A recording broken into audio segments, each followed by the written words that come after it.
Assalamualaikum warahmatullahi wabarakatuh.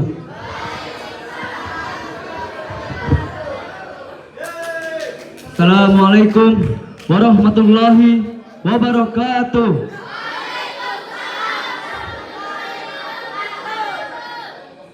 Si cipta tarangna lega. Jawab salamna jika teboga nyawa. Assalamualaikum warahmatullahi wabarakatuh.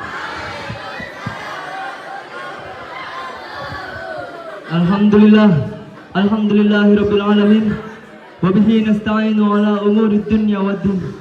Wassalatu wassalamu ala asyrafil anbiya'i wal mursalin sayyidina Muhammadin wa ala alihi wa sahbihi ajma'in, amma ba'd.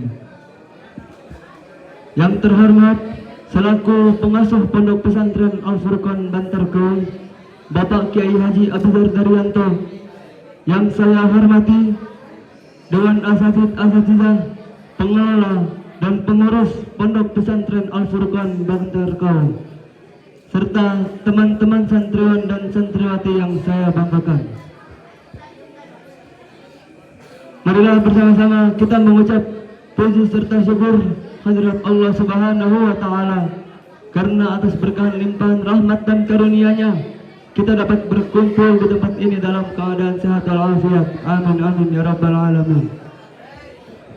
Salawat beserta salam tak lupa juga kita curahkan kepada junjungan alam, yakni Habibana wa Nabiyana Kanjeng Nabi Muhammad sallallahu alaihi wasallam, kepada keluarganya, para sahabatnya, tabi'in dan tabi'atnya, dan semoga kelak sampai kepada kita nikmatnya di yaumil akhir. Amin amin ya rabbal alamin.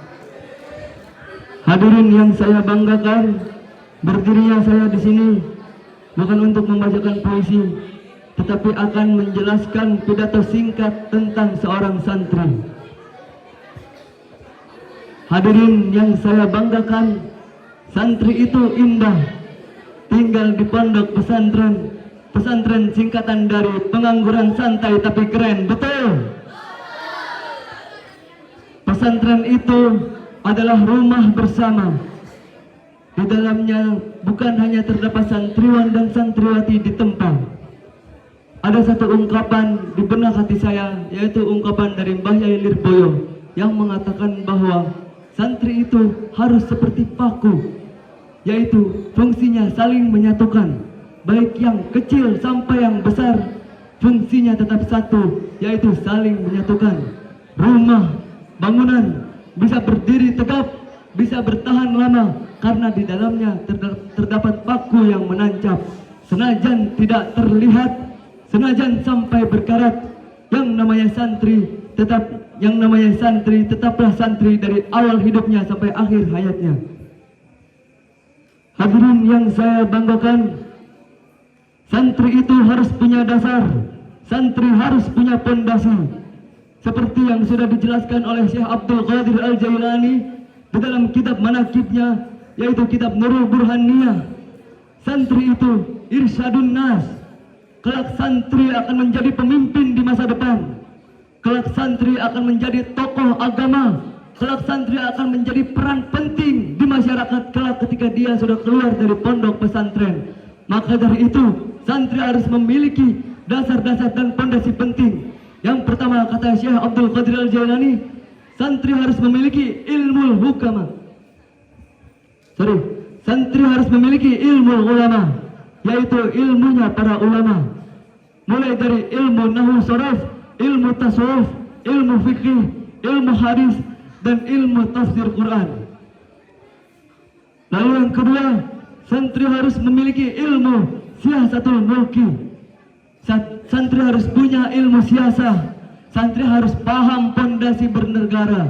Santri harus tahu ilmu berpolitik. Karena ketika santri hanya paham ilmu fikih, tetapi dia tidak mau belajar, mudah ningali karena intelektual, mudah ningali karena teknologi, dan tidak mau update dengan apa yang terjadi pada negara ini, maka bersiaplah, kelak dia akan menjadi boneka mainan-mainan orang-orang yang ikut politiknya kotor. Begitu juga ketika santri hanya paham ilmu politik tetapi tidak didasari dengan ilmu agama, maka bersiaplah, kelak dia akan mendatangkan, akan memunculkan gerandang-gerandang yang rakus di masa depan. Hadirin yang saya banggakan,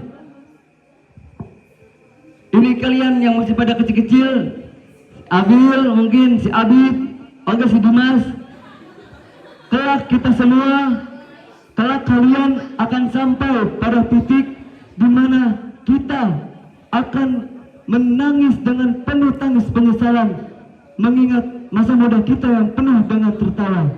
Begitu juga kita akan tertawa bahagia, mengingat apa-apa yang dulu kita tangisi di sini. Santri, orang yang masa mudanya tidak ingin belajar, tidak ingin mengaji, tidak ingin sholat, dan tidak ingin menjadi santri, maka kelak dia akan menangisi masa mudanya yang penuh tertawa dengan tangis penyesalan. Ini khususnya kepada santri kelas 1 dan kelas 2. Mungkin yang kelas 2 lagi sibuk hafalan juz amma, lagi sibuk setoran jurumiyah, lagi sibuk setoran tabarok. Mungkin teman-teman kalian di luar sana sekolah membawa motor, mungkin teman-teman kalian sekolah di luar sana membawa handphone, mungkin teman-teman kalian di luar sana sekolah bawa pacarnya, tapi kalian gak bisa. Mungkin teman-teman kalian di luar sana bisa melihat kedua orang tuanya yang ada di rumah, mungkin teman-teman kalian di luar sana bisa mencium kening kedua orang tuanya yang ada di rumah, tetapi kalian tidak bisa. Tidak mengapa, jangan khawatir. Kita sebagai santri jangan sampai terlena oleh nikmat dunia. Kita harus buktikan kelak di masa depan siapa yang bakal sukses duluan, dia yang dibebaskan atau kita yang penuh dengan peraturan. Hadirin yang saya banggakan, baik, mungkin cukup sekian pidato singkat dari saya. Selebihnya mohon maaf. Wassalamualaikum warahmatullahi wabarakatuh.